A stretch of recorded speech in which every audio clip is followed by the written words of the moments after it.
મહિલા શક્તિ સેનાના નેજા હેઠળ પડતર પ્રશ્નોને લઈને આશા વર્કર અને આશા ફેસિલિટર બહેનોએ ગાંધીનગર જિલ્લા પંચાયતમાં ઉગ્ર રજૂઆત કરી। ઓનલાઈન કામગીરી તાત્કાલિક બંધ કરવા તેમજ વર્ગ 4માં સમાવેશ કરી ફિક્સ પગાર આપવા ઉગ્ર માંગ કરી। આશા વર્કર બહેનો બંધારણ મુજબ લઘુત્તમ વેતન અને સમાન કામ સમાન વેતનના કાયદાનો અમલ કરાવવા, ઇન્સેન્ટિવ પ્રથા રદ કરવા તેમજ 180 દિવસની પગાર સહિતની મેટર્નિટી લીવ અને કામના કલાકો નક્કી કરવા સહિતની માંગ કરી હતી। ઓછા ઇન્સેન્ટિવ હોવા છતાં કામ કરાવવામાં આવી રહ્યું છે અને તેને લઈને આશા વર્કર બહેનોએ આરોપ લગાવ્યો છે।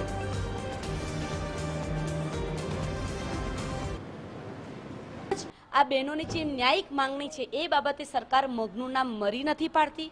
હજુ સુધી ઓનલાઈન કામગીરી મુદ્દે ઊભા થયેલા પ્રશ્નોનું સરકાર નિરાકરણ નથી લાવી શકી।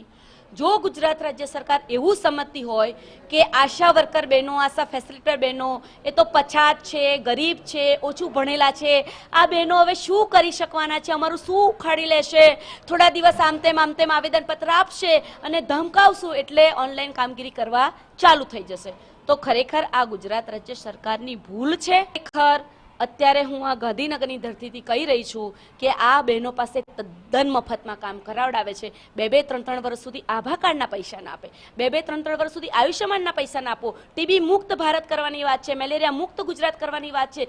રાત દિવસ બહેનો પાસે સર્વે કરાવો, તમે કામ કરાવો, બહેનો મજૂરી કરે અને બહેનોને એમના કામનું વળતર ના આપે। ગાંધીનગર જિલ્લા પંચાયત ખાતે આશા વર્કરો પહોંચી છે। બહોળી સંખ્યામાં તેઓ તેમના વિરોધ પ્રદર્શન કરી રહી છે। જોઈ શકાય છે કે બહોળી સંખ્યામાં આજે આશા વર્કરો અહીંયા પહોંચી છે અને તમામ લોકો તેમના અધિકાર માટે અહીંયા સૂત્રોચ્ચાર કરી રહ્યા છે। મહિલા શક્તિ સેના અંતર્ગત આ જે મહિલાઓ છે તેઓ પહોંચી છે। આશા વર્કરોની માંગ છે કે તેમની સમાન વેતન આપવામાં આવે અને સમાન કામગીરી જે છે તેઓ કરી રહ્યા છે તો વેતન પણ તેમને સમાન પ્રમાણમાં મળવું જોઈએ। સાથે સાથે જ તેમનો વર્ગ 4માં સમાવેશ કરવામાં આવે। જે ઓનલાઈન કામગીરી આશા વર્કરો પાસેથી કરાવવામાં આવે છે તે પણ બંધ કરાવવામાં આવે।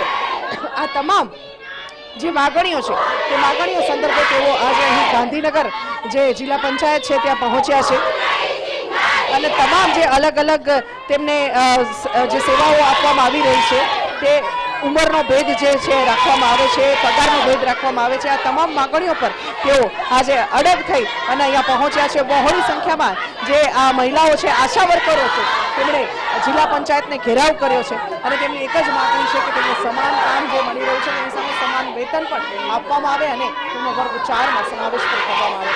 રાહુલ યાદવ સાથે સોનલ અરડકર, TV 13 ગાંધીનગર।